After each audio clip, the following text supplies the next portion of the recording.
Thanks, y'all, again for waking up early. Yeah, thank you. This is great. So I was just watching your video, your interview with, I'm not going to be able to pronounce her first two names, but her last name's Cassidy, the founder of the board list. Um, Shakinder. yes, Yeah. Sikander. Super great interview. And I had a realization when y'all were talking about decision making. And I know oftentimes you talk about timing and risk tolerance. And a pattern I recognized was that I have a tendency to be over optimistic, and I don't think through the potential negatives because I think I want something so much. So how I don't know if you've ever experienced that, but how do you factor in potential pitfalls in decision or in an outcome of a decision that you're trying to work through, but also maintain positive and being open to possibilities? Does that question make sense? Yeah. So look, it's a matter of practicing the trust and vet in the decision making process. See, if you're Mm. aligned with your values Mm-hmm. and you then, meet each of those values of, is this situation or person or whatever someone that's gracious or forgiving or accountable, inspires you, you only learn that through a vetting process. So I have an open mind, open heart, and open hands to anyone that initially approaches me. Then I ask really hard questions. And then, like, I've learned to be the ferocious Buddha in the respect that I'm connected through and to everything. But if you want to spend my time, then I need to utilize a vetting process to figure out, is this feeding me? Is this not feeding me? Or is this bleeding me? And then I can allow it to either I feed it, I let it fall away in varying degrees, or I just fire it and say no. Yes, that all makes sense. And thank you for letting me ask this. I feel like I've asked this question before in like different ways, and I think it's a practice of mine that I'm learning and recognizing every time I have like Yeah. a stumble. I'm like, wait a minute, what just happened? So And I just get to because ask you. see, here's the problem with vetting, and it's a bigger point why you keep on having to ask it and why I keep on having to practice it, is that when you're positive, when you're looking for the light, the love, and the lessons and everything, Mm-hmm. and somehow we misinterpret that as, oh, we can't ask questions because we'll hurt their feelings, or I think they're lying to me but I don't want to expose them because then it'll be a very awkward thing and I'll make them feel bad. No, part of seeking the light, the love, and the lessons is seeking the truth. Remember, the light is the truth. So when you're pursuing the truth by asking very difficult questions about things that are intuitively wrong or misaligned with the values and understanding that you have, all you're doing is reaffirming the positive things and allowing them. I yesterday had a huge epiphany about assholes, right? So Yeah. people who attack me are protecting me. Yes. And everybody's looking at me like, what are you talking about, people, right? And it was with you, we talked about it, right? Yeah. And Yeah. it was a huge epiphany because I started realizing, man, people who are attacking me or saying things behind my back, you know, all they do is attract people like them. And so the people like them will listen to them and they won't want to listen to me. They won't want to, be around me, which is beautiful. And Yeah. then the people who believe in me will not want to be around them and want to be around me more. So not only are they protecting me, but they're giving me power. Every time someone says, F you on my IG live, they're giving me power because everybody subconsciously, consciously, and unconsciously say, this guy doesn't belong in here. Right? This person isn't part of our mindset, our heart set, our handset. And they immediately get defensive of me. It brings power to me. They're like, oh, you know, you shouldn't say that to him, right? Or Yeah. to his son, his 11-year-old son. And then all the a-holes out there are like, oh yeah, good job, good. Keep protecting me and giving me power. Attack all you want. And the way that, in the same refrain, it's the same energy. Go vet the crap out of those people so you can figure out who's protecting you. Yes, and also I think a powerful. It starts within. I heard you say this the other day, and it was just like. So I think vetting and you gave a really great lesson several Fridays ago about lying to yourself. And I think that this is all kind of coming together, like looking within and vetting myself too. And where am I lying to myself? Where am I telling myself, more positive Pollyanna where it's really not? So thank you. It's been a big couple weeks over here. So thank you so much. And thanks. Thank you. God bless y'all. And God bless you all. See you later. Bye. Good morning, David. Hi, Trisha. Hi. Thank you for making yourself so accessible to all of us. I have a comment. So I took your was it 30-day thank you challenge, and you know how you said that people fall off after 4 days. So I took an acupuncture board and I put it in front of my bed. So whenever I go to bed or wake up, I automatically step on it, and it hurts, but it feels good at the same time. And 100% every day, twice a day, I'm saying thank you. And it's probably been about 30 days. So that's really cool. And it's just a reminder of like the effortless way. So my question to you is, so I help coaches find their unique message, and I craft their message and I turn it into a brand and then I put it into a website. And so, but along the way, I always have like so many ideas. I don't know where they come from, but to really help them and generate activity and spark, inspiration into their business. But I don't know how to market that. I don't know how to, put it into a package and offer it to people, because I don't know what ideas will come to me. So Sure. So first of all, I would include it in the package that you already have.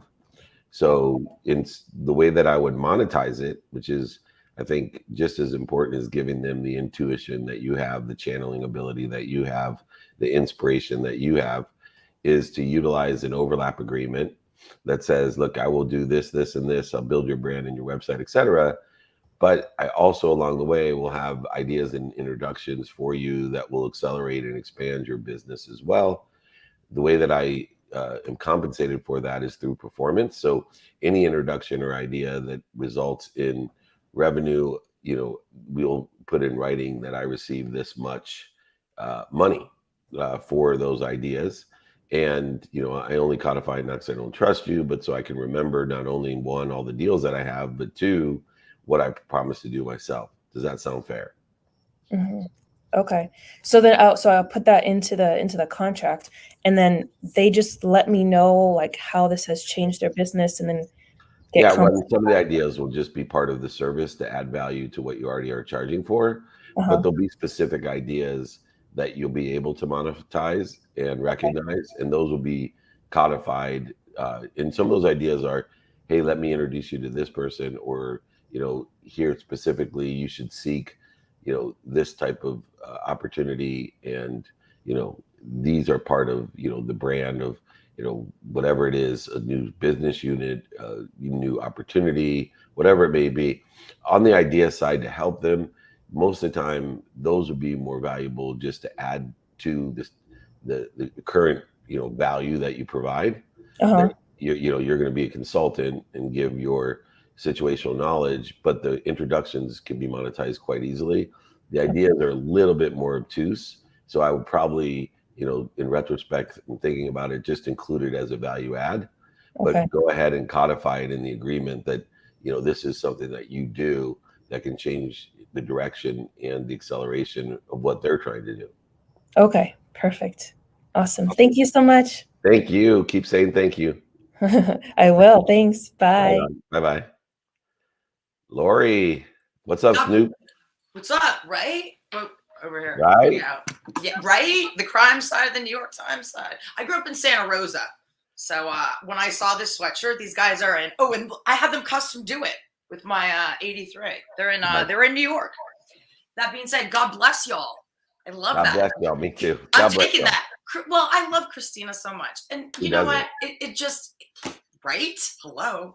And that being said, it just goes to show how great our family is. I thought, like I said that yesterday on like the comments of like the Melts family of like our private groups. It's just really special. So that being said, the Siegs, right? Or Siegel the Eagle. So yesterday, and thank you. And you call him Jakey Bakey. I like to call him Jay Flesh. Whatever. What do you call him? Jay Flesh. Jay Flesh. Yeah, I like Jay Flesh. I like Jay Flesh. It's like Jay Flesh. That being said, because Siegs. I know. See, we all have these names, but I call them Siegs. But like, because Craig brought up the thing of obsession, because that's like his thing, right? Those are his words. But your line of blending patience with persistence, right? Because he brought up obsession and like healthy obsession, right? And like, so there's that. And so for me, like, you know, I'm learning, it's true. It's like, as I have my notes of like balancing, right? We have to balance the scale, obviously, right? With everything in this 3D world. So like, I'm learning that. He brought up obsession, and then we were so quick. And thank you so much for just taking a couple extra minutes, because it was me. I really appreciated that on Clubhouse. But you saying patience with persistence, I feel like it all just ties in. So just kind of learning that balance. I don't know. I'm done speaking. And can you just kind of expand on your quote of that? Because I really liked it. Well, I think, you know, understanding patience and persistence is understanding man-made constructive time, the time of the speed of light versus the time of the speed of thought. So I think it really helps people to understand the speed of thought moves faster than the speed of time, because now we can blend certain things that are counterintuitive. Money and faith, right? Those are counterintuitive. Well, money exists in the activities that move at the speed of light, with the 24 hours of man-constructed time that we are given so much activity. And the way that we shop in the world of 24 hours is money. The way we shop in the world of thought is faith. So when we're looking at these counterintuitive blends that have always challenged us, you know, do I look in the long term and have goals in the short term, and all of these different blends? It's really just understanding that we have two different frequencies. One, time, 24 hours of time, man-made constructed time, 24 hours of activity that, you know, society has put and derived definitions on it that have created resistance, like work. You just say the word work, it creates resistance, right? If you say activity I get paid for, there's no resistance. I got to go to the activity I get paid for. I feel good. I got to go to work. Not quite as good. You so speak my language. I mean, everything that you're saying, it's like I could talk to you for hours, because everything makes sense. But because, well, I say energy is currency, and be in the know now, like, you know, and time is a man-made construct. And I mean, it's Abraham Hicks, and like, I'm learning, it's just quantum physics. It's momentum, frequency, vibration, right? It's actually pretty basic, but not. So like, how to implement it here. Everything is basic. Everything is basic. Yeah. Everything's basic if you've learned the lesson. Well, so, no, but I mean, it's like common sense. It's not that common. That's what I mean. Yeah. If you, simple. You know, it's hard though. 2 + 2 at one time. 2 + 2 was hard for you at one time, and then you learned the lesson, and it became all those other adjectives that you used. So if I can just ask, just real quick, and then I'll let you go. If just what is like a top like action item? Because those are sales terms, right? Like I like that type of stuff. Action item of like, what do you do in like learning that like balance of, you know, so, like not being too like black or white or up and down. And like for me, it's just awareness. I think, you know, when we raise our awareness to what realm is this action item falling within? Is it falling within the persistence realm of time, activity, or is it falling within the thought realm of patience and faith and allowance? So, you know, you know, which parts and parcels of activity, because everything breaks down into, you know, different pieces and parts of either, you know, and energetically, either man-made constructive time.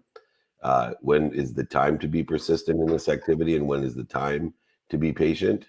And usually when we evoke ego, it's time to be patient. When we are not in ego, when we're in the learning zone, it's time to be persistent. Oh, boom, mic drop. That totally makes sense, because it's true, because the ego is it totally, like, that makes sense. And just so you know, Matt just came on. Note that, Matt. Just so note that. That was like, that was epic though, because that's the whole thing. Because so now what I say with myself, because like the inner being is the kind one to ourselves, right? The ego is the one that's like, you're not doing enough, blah, blah, blah, blah. So like I say, so that totally made sense. And I know I'll keep going on forever, but just so you know, my star, it just came on. So just so you know, I know. Love you. I know. No, but I'm just saying, but I'm just saying it just came on. I noticed it. It came on yesterday, but I didn't.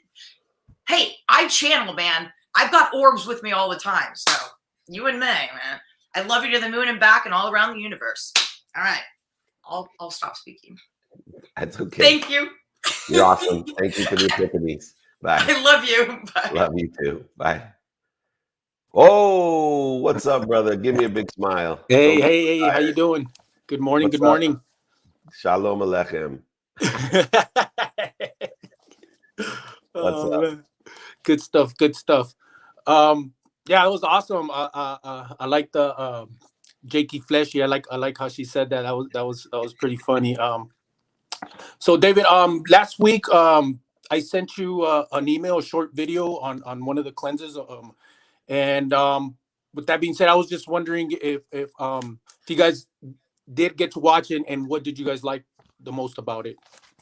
Well, first of all, I've never really understood that in the context in which, you could help, right? I mean, every time you learn something new, there's value to that. The second thing that came to mind is that Frank needs help, building the community around it to monetize it, right? That, Yes. When you have something like that, you have to educate the market. You have to know a ARC-it 2 times 2 times 2 times 2. And so my mind went to immediately, how do I articulate the quantitative value to exceed what I'm asking for? And how do we create a community around, the credibility and emotional attachment of what this does and the capabilities of it? So, I got very pragmatic, and this is great, but there's a million great ideas out there. Yes. How do we take it to market? Yes. And the beauty of it is with these cleanses, like if you do order a cleanse, that you get the opportunity to get a free brand partnership. So we can literally take something from nothing and create a 6-figure, 7-figure business. It's all depends on the team that can be created, And I had a call with Jake when you guys were first doing your but you guys were doing your 2-minute drill. So yeah. So you guys got too busy and just things didn't quite work out. But I know there ain't no coincidences, and your team's excited about it, and I'm here to be of service. And how do we move forward? Yeah, we gotta raise. We gotta I think coming on the IG live and talking about the cleanse, starting to build an audience. So see what kind of traffic we can drive. Okay, it would be a first step. Awesome. So, yeah, go ahead. I'm sorry. Yeah, I think Clubhouse, coming on the Q&A for the day. So coming on IG live on Monday, coming on Clubhouse on Monday, asking a question about, so I can organically answer about the importance, of gut health, which in the Eastern culture, the gut is the primary mind, then the heart, then the head, right? It works its way up, not its way down. Yes. So, in fact, I nickname my son the main man, which is really the main Ming, and the main Ming is your gut, then your heart, and then your head in Eastern culture. So he never knew that when I was calling him the main Ming. He thought I was saying main man, and he would say, I'm main man. I'm like, yep, you're the main Ming. So the cleanse helps the main Ming. Awesome. So I had one more real quick short question, and that has to do I've always have been like a middleman, even in the dark side.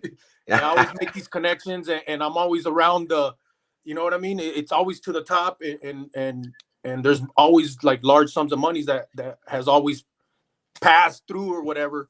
So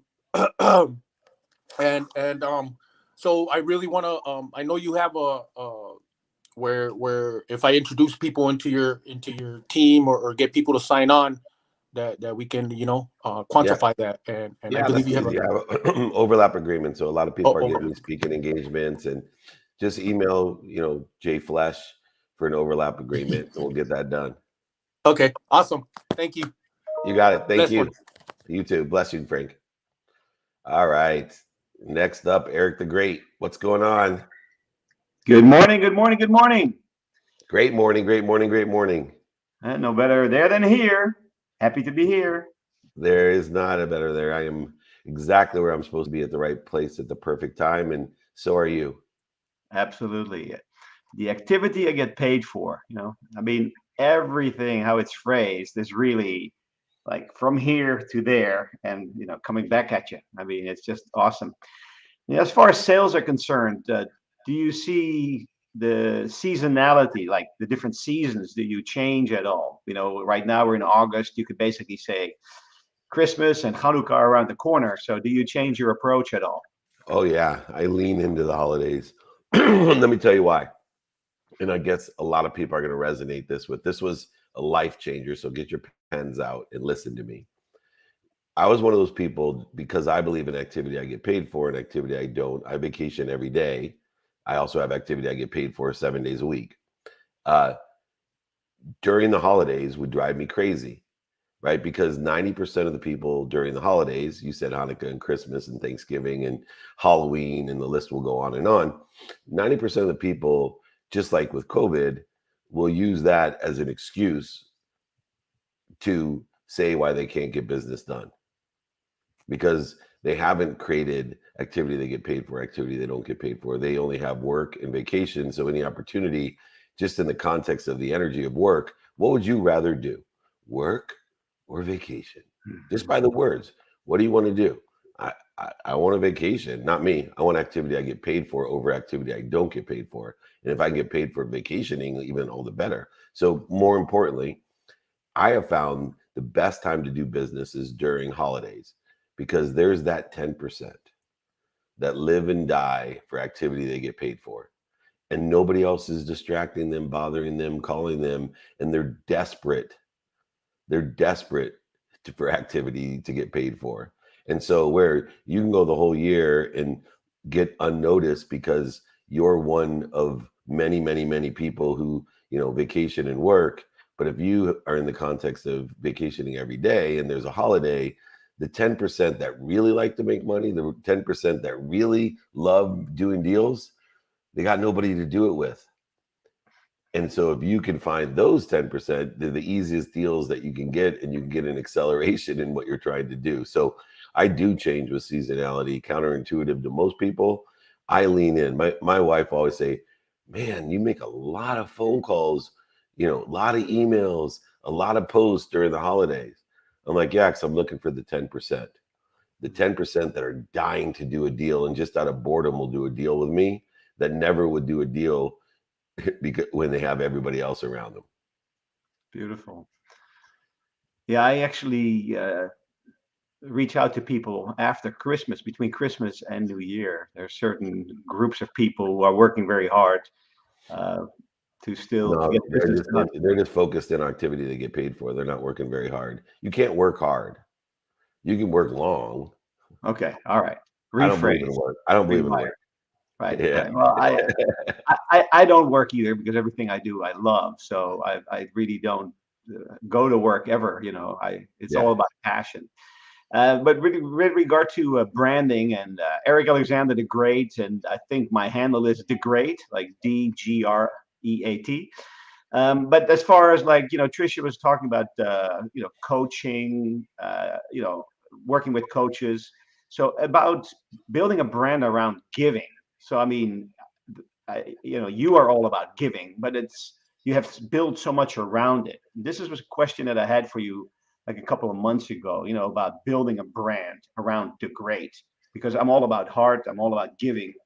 And so do you have any more feedback on that with regard to a brand around the Great who gives his heart to the world?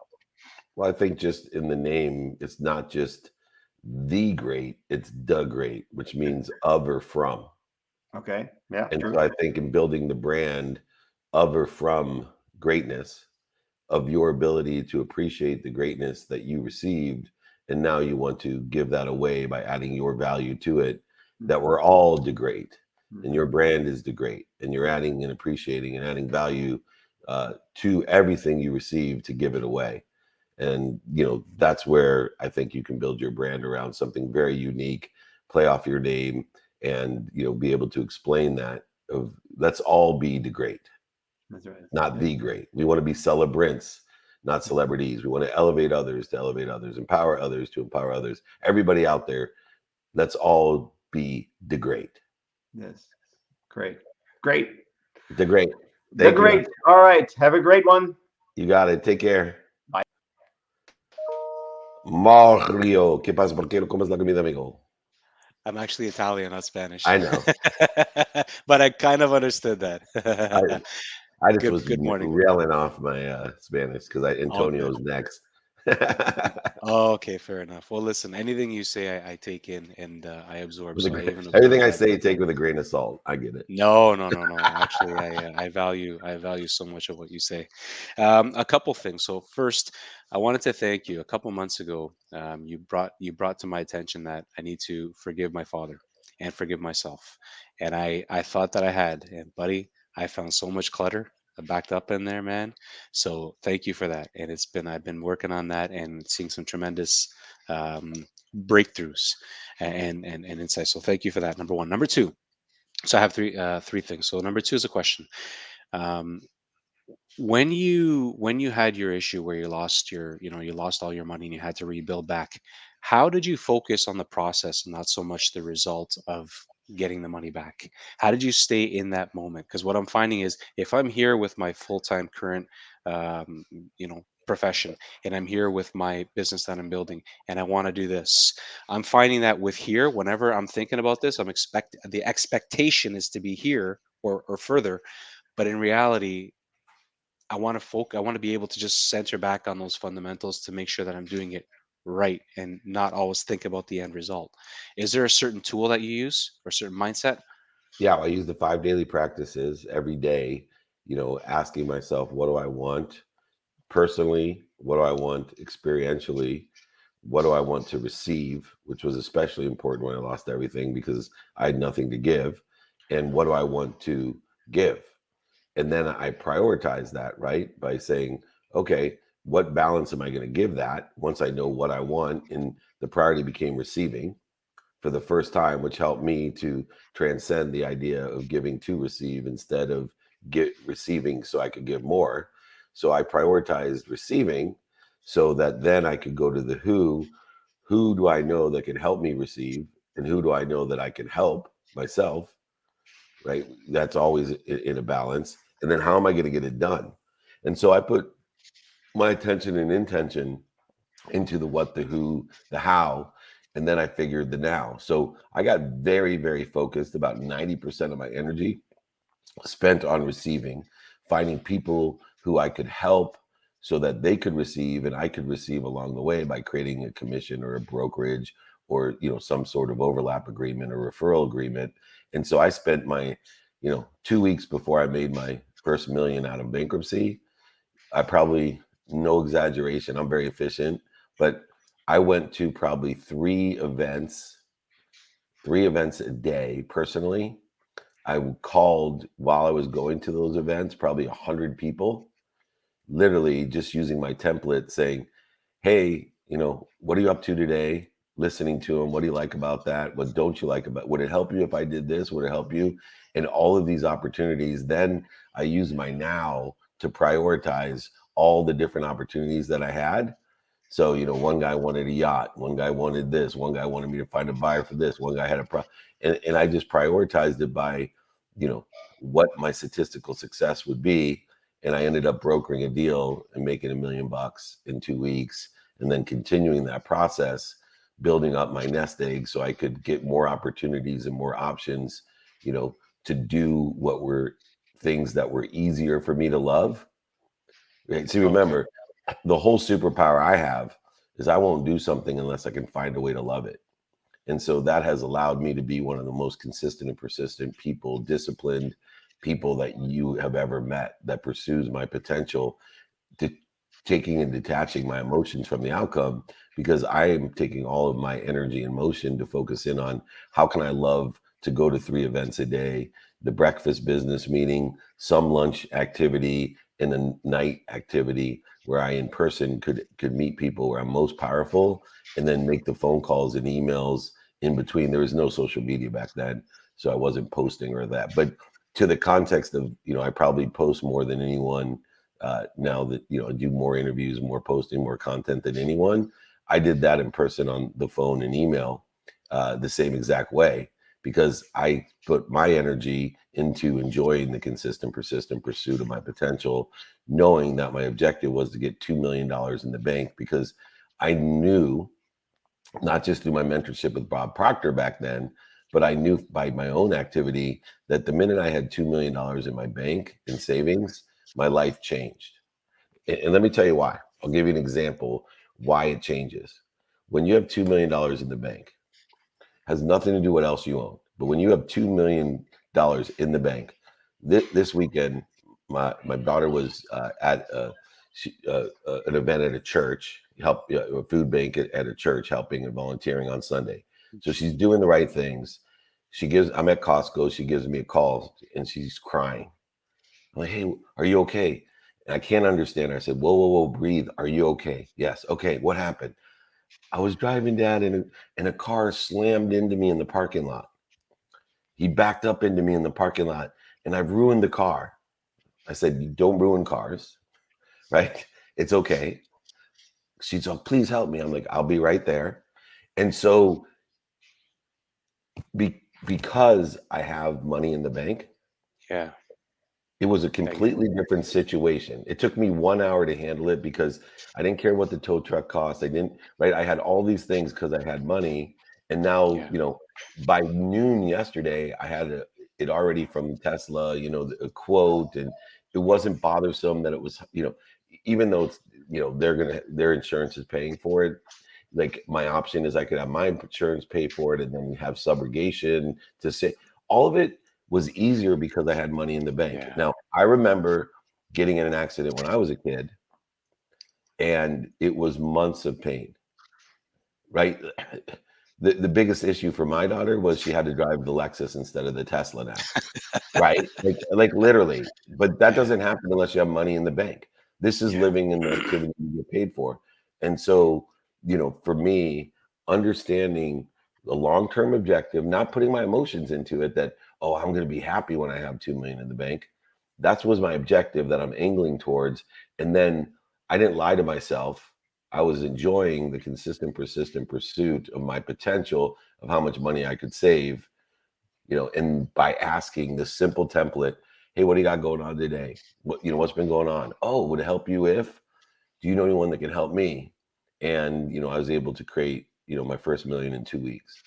Holy smokes. That's incredible. Basically being a broker and brokering introductions. Yeah. Oh, wow. Okay. Well, look, I wasn't aware. Buying and selling things, right? Like you've heard my yard sale thing I do with my son. He makes about $4,000 a month. He's going to pay for his own college and more, his first house, just because we wake up early on Sundays, we go look at stuff that we think's valuable. We go home, we look it up together online to see what sells fastest for the most money. Then we wait for the yard sales to close when we know people don't want to put their shit back into their garage, and they're either willing to give it away or, he can play the big brown-eyed 11-year-old. I only have $100 for that go-kart.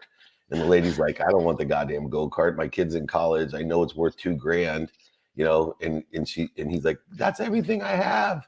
And, meanwhile, he has more money than they do. He could probably buy their house now, but he gets the go-kart and we put it online and we flip it for $1,000, Fantastic. There's one more thing I wanted to ask you, if you may. You were mentioning that, like Antonio came on. You said that he came and he explained his service, and you're talking about how that service is going to resonate with people, kind of what's going to be different about it. So the service that I do is I take my experience with growing up. I grew up, an unhappy kid, unhealthy kid. But I was able to turn that around. I was able to learn skills, implement habits, create a new mindset, and create these lifestyle habits that brought me the new result of happiness, of health. I want to be able to help people with that. But that's something like happiness and health. That's something that everybody is selling. How does my stand out differently than everybody else? I know I have a vibration, and there's people that like people will tune into my frequency, but is there something different that I have to do? Do I have to do something that's very unique that really makes me stand out, as opposed to just coming from the heart and saying, look, this is what it is, but I'm giving you my all with this, and this is potentially your result? Yeah, there's only one thing missing that most people don't do that makes sense why people will do business with you. So happiness and health are what I sell, Yeah. right? I'd say I'm on a mission to empower over 1 billion people to be happy. And most people will say, I'm going to make you happy by being healthy, number one, which I say is as well, your family, number two, and then loving what you do, number three. Most people are afraid to go into the realm of the man-made construct of money when they're talking about happiness, because they've been taught, as I was, that money doesn't buy happiness and love. But they forget that faith and money, they both allow you to shop. And what you're going to do is teach people to shop for the right things, to buy low and to sell high. You're going to teach them to shop for the right things so they are happy. Because in the construct of the 24 hours activity that you have, if you shop for the right things, you'll be extremely happy. And if you have faith and you shop for the right things with your faith, by being of service of value, by adding gratitude, forgiveness, accountability, and inspiration to everything you do, to add value and appreciate what you've received, to give it all away because you know you don't have what you think you have until you've given it away, then you know what you have. Reaffirming, recollecting, reminding, and remembering that we're all one. When you do that and add in, like nobody else does, in the happiness, wellness, healthness world that everybody's getting involved with, why do I stand out? Because I'm not a Barney. Right? The health and wellness world is all about, I love you, you love me, but nobody makes any money, and except for me and my peeps, because we spend equal amount of time understanding the currency of money, the object of energy that we put into flow to go shopping. And I also teach people to shop for what they want, shop what's going to make them happy, not the things they don't need to impress people they don't like. So get quantitative about it and practice articulating the quantitative value of the health and happiness in the process in which you do, adding your gratitude, forgiveness, accountability, and inspiration to it, allowing it to come through you for them. Your business will accelerate, grow, and expand exponentially. Wow, you're giving me a lot. I got to go watch the replay on this. I'm going to come back next week with a few more questions. But there's a lot here. I want to pick your brain, but I want to respect everyone's time. Yeah, I got it. When I channel Mario, it's like Esther Hicks, right? So I speak quickly. I speak quickly, so I apologize, but I can't slow down for everyone out there going, what? Can David fucking slow down? I can't. So that's why we record it. So you can go ahead and play it at half speed and then take notes. But just in case people are new here, because we have whoever, that's I channel that came through me. If you ask me to repeat what I said, I can't do it. So I'd have to go back and listen to myself.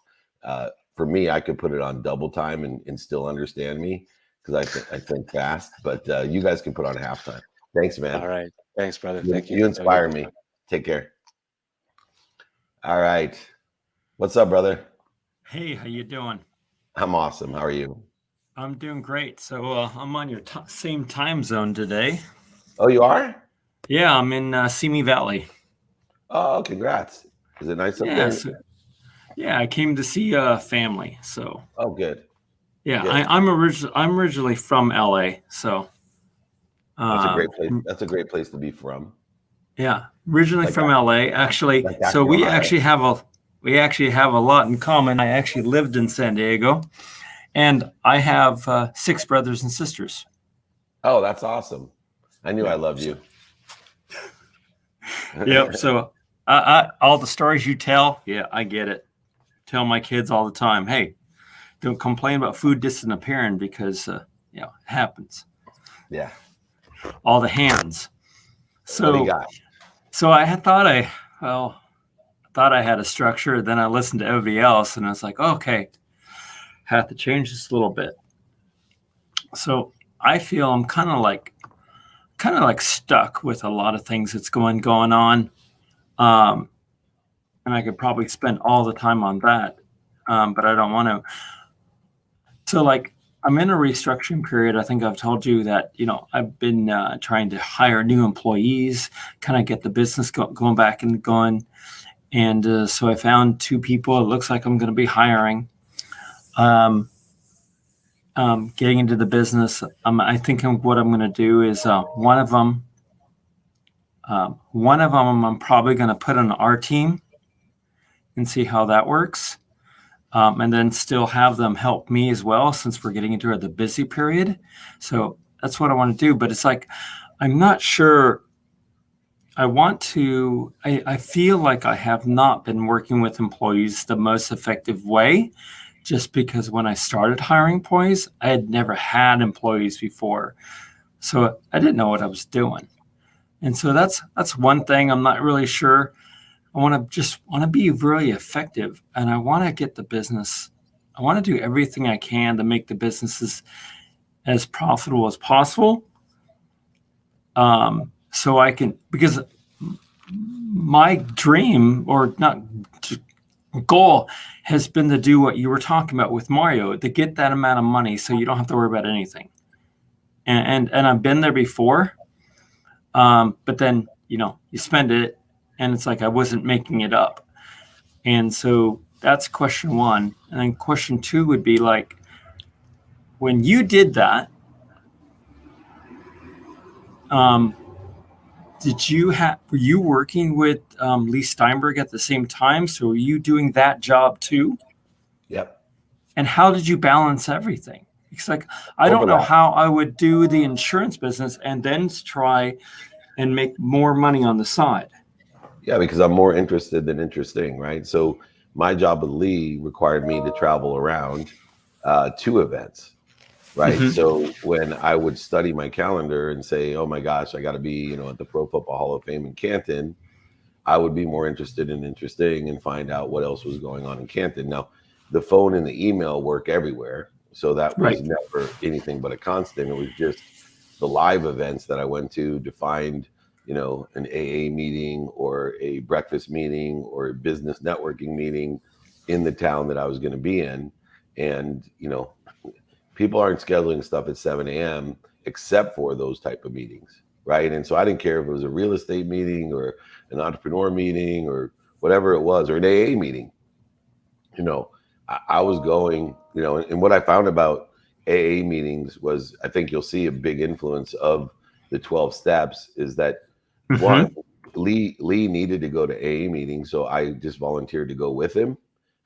Right. And we go to the 6 a.m. one, and then we would go to the ones in the richest neighborhoods as we traveled around together, because those were the people that I could make money with, and nobody was looking to network for business, but I was just looking to say, hey, what do you got going on? How can I be of service and help, which fit right into the 12 steps. And I ended up getting huge business deals from AA meetings and networking meetings. And then, lunch wise, he or I were either speaking at events, and I tried to get paid for that as well. But I would also, who cared if I had to speak for free? So if Lee had a paid gig, and at that time, if I had to speak for free, at the Chamber of Commerce for lunch, right, while Lee was going to do, some event, same thing at night, right? And either I'd go with Lee to an event that if it was, one that I could network with, or do my own. And so I was killing all types of birds by just being more interested than interesting. People, they're always making excuses, right? And not me, right? I'm finding, this is what I want to enjoy, the consistent, persistent pursuit of my potential. There's stuff going on every day. There's a thing called the internet, and people don't, use the internet, and they don't use their creativity to say, wow, I never thought to going to an AA meeting. I'm not an alcoholic. Well, then grab a friend that is and go with them. Be supportive of them and do business, right? I mean, there's so many different things you could do. And people always say, well, how can you do that while you're running Lee Steinberg? Running Lee Steinberg was an advantage, right? It was an advantage, not a disadvantage. Now, you could tell me any way, and we can together figure out the advantages and disadvantages. Take advantage of the advantages. Okay. So how do like in my business, how I'm kind of lost on how would I in your business in your business, where are you right now? What do you mean? Where are you right now? I'm in Simi Valley, California. Exactly. In your business, you have time to do your business from Simi Valley, California. You have time to go to events while you're in Simi, probably more than when you're at home with all the distractions and interferences that you have, knowing what your home is like. But yet you're telling me, how did you do it? I will tell you how, because I have a different mindset, heart set, and conscious practical continuum based off of the 5 daily practices, being a student in my calendar, doing it now, and applying my why. People, you can make as much excuses as you want. You can tell me, change your mindset, seek out what you want. Don't make excuses, create inferences, void shortages, and obstacles because you're in some different business than me. My business in your business, right? I do more business than you do in your business. And I promise you that I have more activities that I get paid for. I have 4 children. Nobody ever hears me talk about, how my wife or children are interfering with me making activity that I get paid for. They enhance my why, because I apply that love and light and lessons to what I'm doing. And so many other people will tell you, and they've created that. So Jake, focus in on that part first. Start looking, no matter what you're doing, how you can build business. So what I meant is, so you were talking about you were finding people to help with your network. So do I try and sell other things besides my main business? That's what was the question was. Sure. So, or at least get overlap agreements to get referrals, because all of your clients in your main business do other businesses, and you have a huge network to be able to refer business and get 10, 20% just for making introductions, which is, no easier way to make money than to codify making introductions and collect on it. All of us have lost millions of dollars making introductions that we've never codified or collected on. Right. Oh, of course. That was the main vision. Okay. I understand the mindset. Yeah, I work on it every day. I'm not perfect at it, but I'm working on it. But the key was. By the way, John Astroff's coming on Paradigm Shift with me and Craig Siegel on Saturday morning, so you may want to join us. You got your. What's Paradigm Shift? It's just an IG live I do with Craig Siegel at like 7:30 in the morning on IG live. Pacific time. Yeah. Pacific. Okay, so I am still learning all this. Me too. I'm telling you, and that's why I haven't joined you on your other platforms, because I don't know how to get on. That's okay.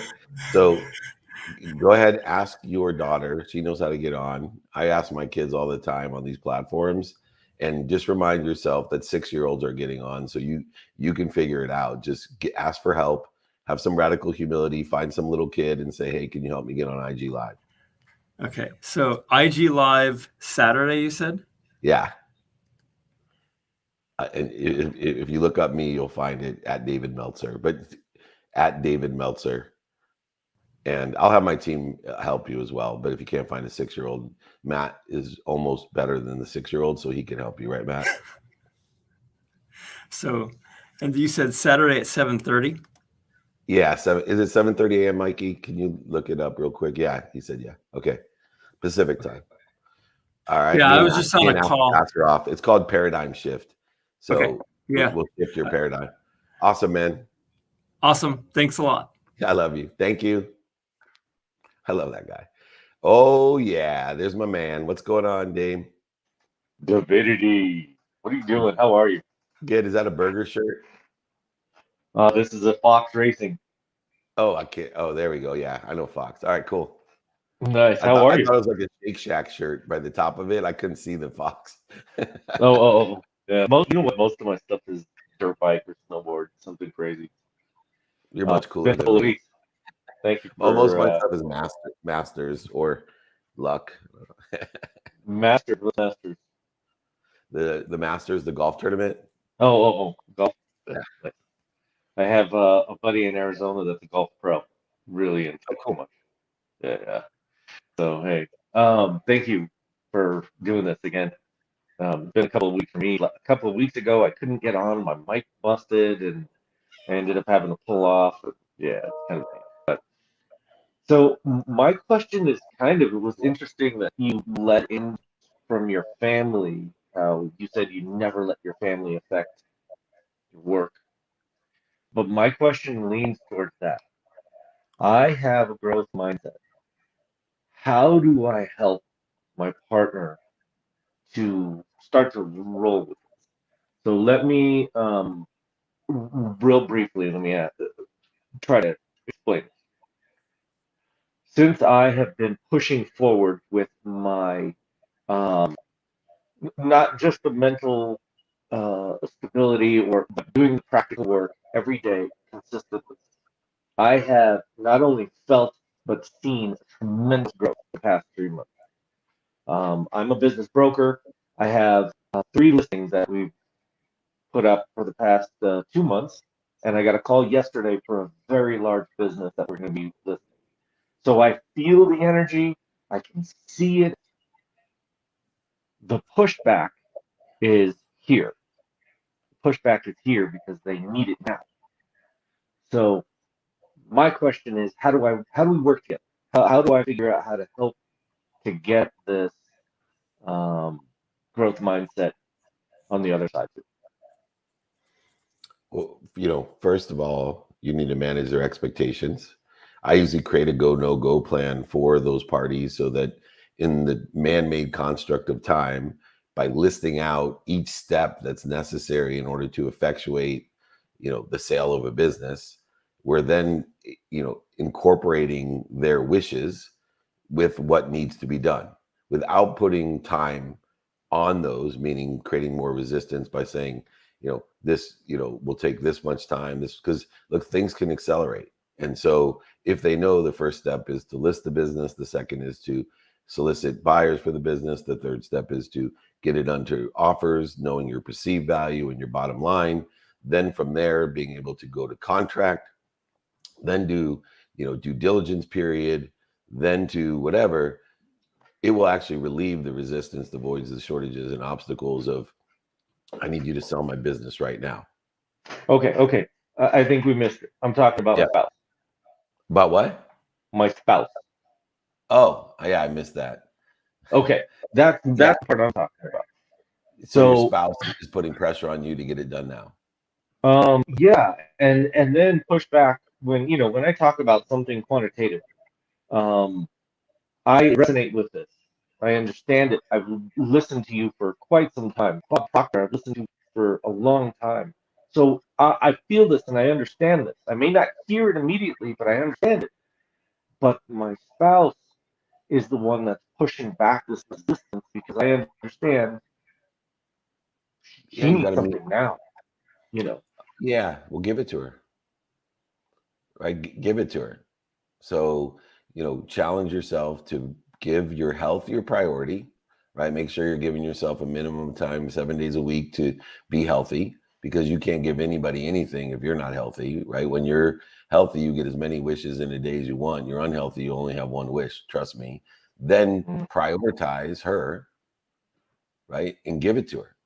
Give it to her. If it means waking up an hour earlier or creating, more attention and priority towards her, asking her and communicating what is it that she actually wants, right? Which will also save time, but give it to her. Make her the priority. You will get the other stuff done.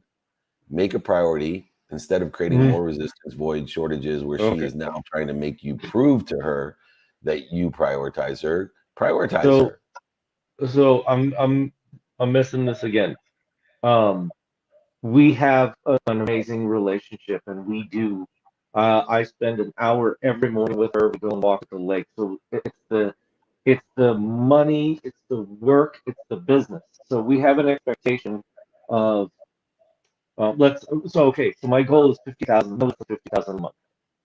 Okay, this is my goal. Wait. Before you go, whoa, stop. Okay. Because you're not communicating effectively. So what is the issue? If I say to you, what is the issue? What is the issue? My issue is I haven't procured no less than 50,000 a month yet. So she does not feel this energy frequency stuff working. That's my issue. Okay, so because you do prioritize her and spend the time with her, re-engineer her vision to share and meet her where she's at with where you're at, right? Okay. So you guys have attached your emotions to an outcome. Don't do that, right? Because especially give you an example. I made a terrible mistake one time. I had a big business deal and I told my wife, look, if my wife wanted to redo the bottom of my house, I said, look, when this business deal closes, we're going to redo the bottom of the house. It was the worst thing I ever did because, as you know, deals take a while. It takes a while to make $50,000 a month. It takes, right? And so all I got was, is it done yet? Why didn't it close? And all I've done is created more resistance, voids, questions, etc. Instead of telling her I have a whole bunch of opportunities that I'm excited with, and I'm going to do everything I can to enjoy the consistent, persistent pursuit of those opportunities. And my hope is to double the amount of money I make as fast as I can. Instead of, my goal is to make $50,000 a month. The universe doesn't understand that. It doesn't work within the construct of that. So this is a very simple solution. And look, I know what you're talking about now, right? Don't do that. Don't do that. You'll kill yourself. So go ahead, re-engineer the vision so that you have detached the emotions from an outcome that's unrealistic and uncontrollable and uncertain, and make it that you both are sharing the vision and the journey of something that's uncontrollable, uncertain, into the respect of enjoying the consistent, persistent pursuit of your potential. Got it. Okay. Thank you. Yeah. Yeah, no, that illustration was perfect. Sorry I misunderstood you. It's okay, man. We just illustrated why effective communication is so important. It's all right. I We got did more it, time though. with you too, so we're solid. Yeah, we're good. Thank you. Cool. Hey, Kevin, thank you for your patience. Oh, no, thank you for being here and all you do. I'm on the East Coast. By the way, are you going to be in DC? I've been seeing these meetup announcements, so and I've been like, oh I my will God. be. I'll be in DC. I got hopefully visiting Chad Steele with the Baltimore Ravens and Leonce's family. I do a lot of stuff with the Leonce's family there with the Wizards. Yeah, I should be there the next couple months as long as COVID flattens its curve. Okay, great. Hopefully you do a meetup. I'll do a meetup. Trust me, I will do a meetup. If I have to do it at the Lincoln Memorial, I'll be right on the stairs there. So that's for sure. I'll do it at the goddamn White House if I have to, for sure. Awesome. So I brought on a question about the 80-20-80, and I was just trying to process how to box in the last 80%, and how 80% of the effort is there. But I'm kind of like, I can resonate with what Antonio said, and immediately I got hit with another question related to Damien's as well, which is one of the most painful lessons that I feel like I've learned in life the hard way is that people just have different values. And, I felt like I learned that I can't place my values, no matter how right or high they are on my list, on other people just because we all grow up differently, et cetera, et cetera. How will we develop them? I think I'm running into that again. It's hitting me like a ton of bricks in my own nuclear family with my bonus kids and my partner, my fiance, who I think at this point I've noticed just have different ideas about some basic things. And so I'm kind of, it just feels appropriate to ask that question about how to make that sale or come to that common ground, especially with something that means as much as values or is as ingrained as values, maybe even in a negative way. Things that are like basic that I'm almost, I can't wrap my head around, to be honest, like making eye contact and communication. And, there's a 17-year-old teenager, which says a lot, I got one. And who doesn't have trouble figuring that out sometimes. Things like that. Does that make sense from? Yeah, it makes perfect sense. That sounds like life to me. And, it sounds like to me, understanding how to understand other people, forgive yourself through that, right? It's all just a matter of this connectivity.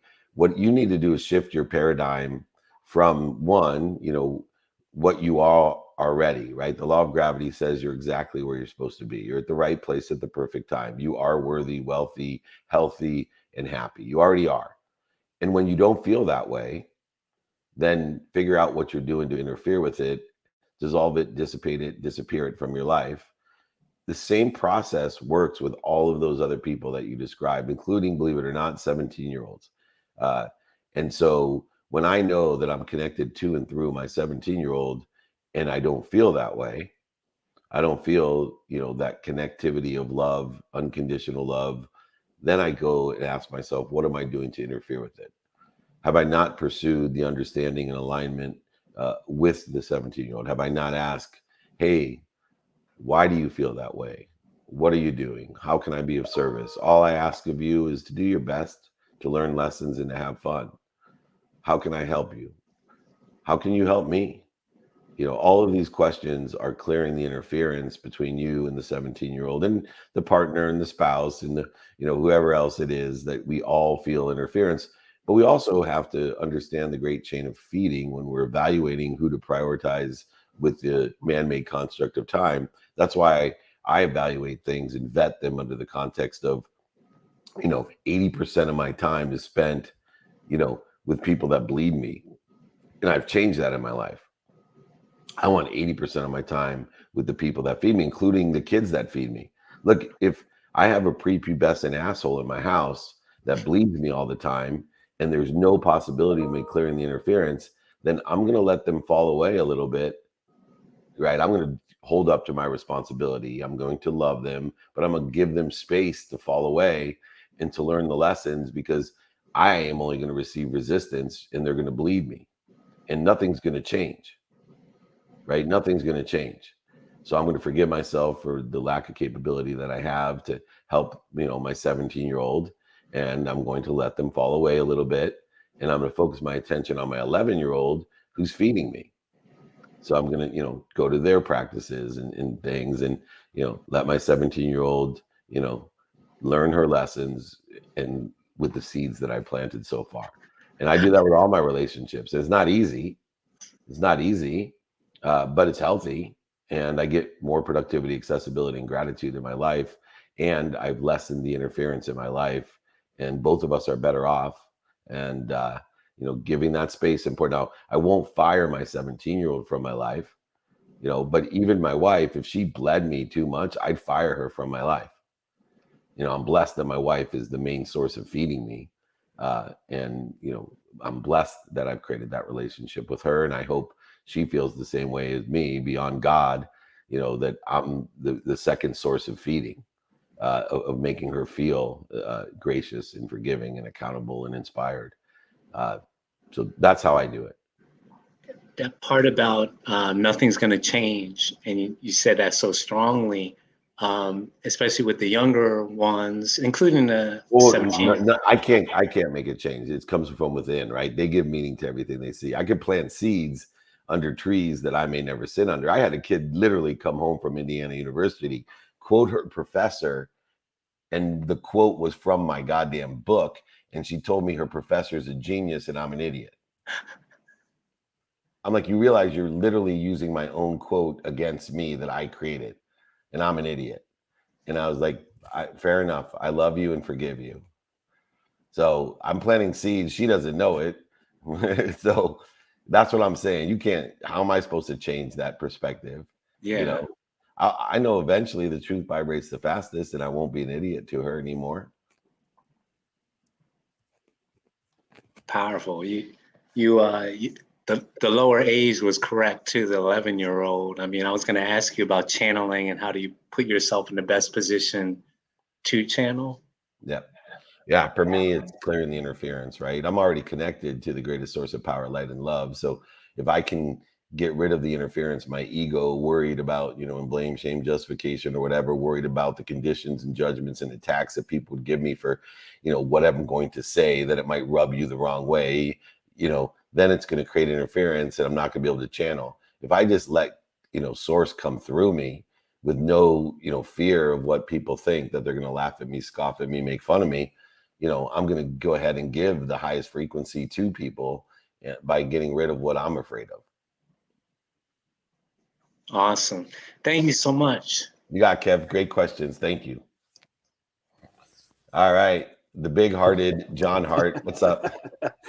Hey, Dave. How you doing? Good. Hey, I guess this. Next I don't time, know put your name Big John Hart. I don't know about that. One of the things about, I don't know if the pros and cons about being almost last is that you almost answered all my questions with everybody else. This is such a great group that it seems like we're all on the same page. I do have a question as far as you touched on this a little bit with Mario. I think it was Mario about giving and receiving. And then you mentioned something with somebody else about expectations. So, so are you, when you give, whether it's your time or money, do you have any expectations for receiving? Beautiful. I love that. No. I try not to, right? So the difference between my entire paradigm shift of I used to only have expectations, meaning coming from a law background, coming from the mom that I had, coming from the greatest, quote of always in my family. The more you give, the more you receive. Oh, expectation. That's an immediate expectation and condition, right? Right there. The more you give, the more you receive. That may be true, but it's better to say, the more I receive, the more capable I am of giving. And so I've shifted my paradigm to receiving more. And then I give unconditionally because it's part of the process that everything I receive comes through me, not to me or for me, not to me as a victim, not for me, as a separate entity, buying things I don't need to impress people that I don't like, to make me feel better, my ego. But when I receive through me with appreciation, which means I'm receiving through me to add value to what I receive, my own personal frequency, I add to it with gratitude and forgiveness, accountability and inspiration. I recognize receiving and giving at the same time because they're the same thing. I receive, let it come through me with appreciation and give it away. Therefore, I now recognize, acknowledge, remember, remind what I have received. Now I truly have it, right? I don't know what I have until I've given it away through this process, but I never give to receive. There's no quid pro quo, no negotiation or trade of giving to receive. It's all unconditional because I have preempted the giving portion with the receiving portion. Therefore, I can only give what I have. And when I know that everything I have is to give away, it makes it easy to live in a life of humility, of unconditional giving. Awesome. So I guess when you do give, you just forget about, oh no, not forget about it, but you just release it over to God, universe, or source, and then move on. And then, but keep remember, giving. Giving's a recognition, a recognition. It's a re-acknowledgement and acquiring the knowledge of the oneness and the power that you have, that the light, the love, and the lessons that exist to and through you. And that's all it is. It's acknowledgement. When you give, you're acknowledging, reminding, recollecting, and remembering the oneness of the power which you are and are part of, right? There are no mountains in front of you because what made the mountains are inside of you. And that's as simple as it gets. So acknowledge when you give away and know that you can't give what you don't have. So only focus in on having so you can give. Okay. Awesome. And two other questions. Can you explain to me a breakthrough goal? I was reading this in your book with Jack and Cynthia, and a breakthrough goal, and you have a breakthrough goal exercise here that I've been kind of reading or going back to. Could you explain that? I get better when I'm talking one-on-one on somebody than I'm reading it.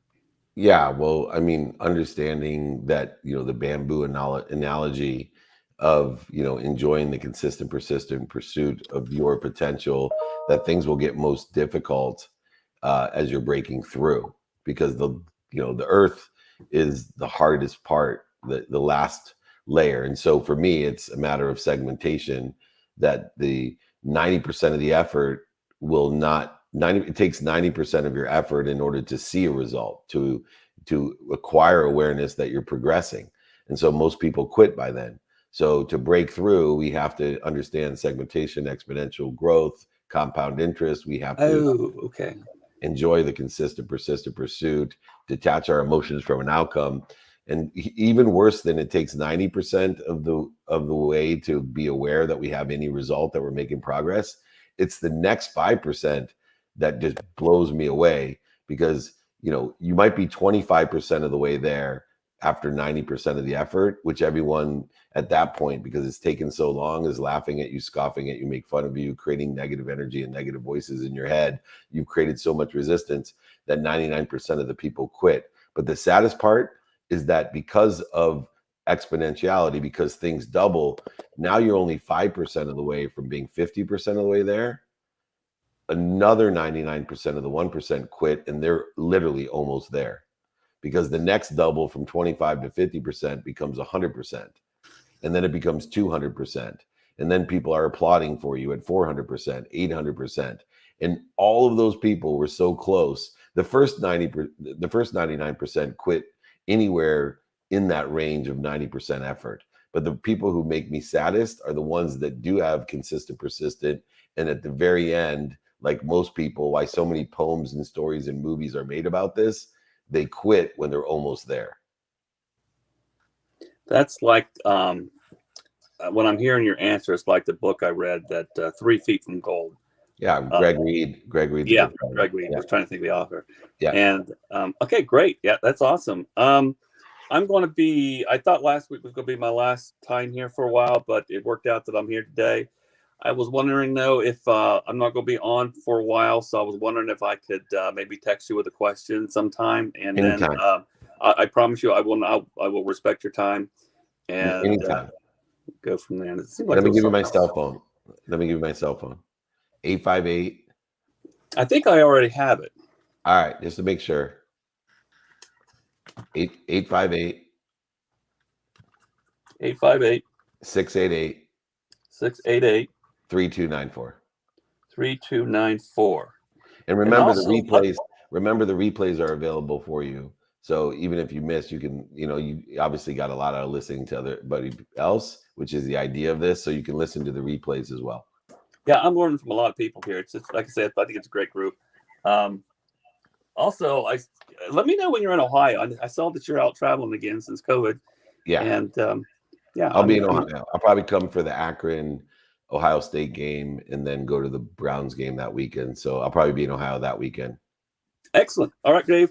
I appreciate you. Really do. Thank you for all you do. Appreciate you. Thanks, Big John Hart. Appreciate it. All right. Last but not least, the man with the best hair in the group. No doubt about it. The chef. What's up, brother? Good morning. How are you? I'm great. How are you? I'm doing well. Just in the middle, we moved our studio, and so we're trying to get reorganized, and it's a bit hectic. But my question for you is, do you have a specific template on? I know you've talked in the past about like what you look for in partners, but do you have like an actual document that you could send that says like, here's like the 10 things I look for, and if they don't meet all the 10 things, then it's not going to happen? Do you have any kind of document or anything like that? I'm looking for a template that says these are the 10 things I look for in what? So I'm looking for, I'm working on creating digital partnerships right now. And I know that certain partnerships will serve certain roles. Some will be to like, actually we get paid and provide content. Some will be content marketing opportunities, cross collaborations. But I'm just trying to define if they don't have certain criteria, like, if it's vision, if it's a certain communication style, things like that. So I have a template called the RIC document, which Mikey can send to you.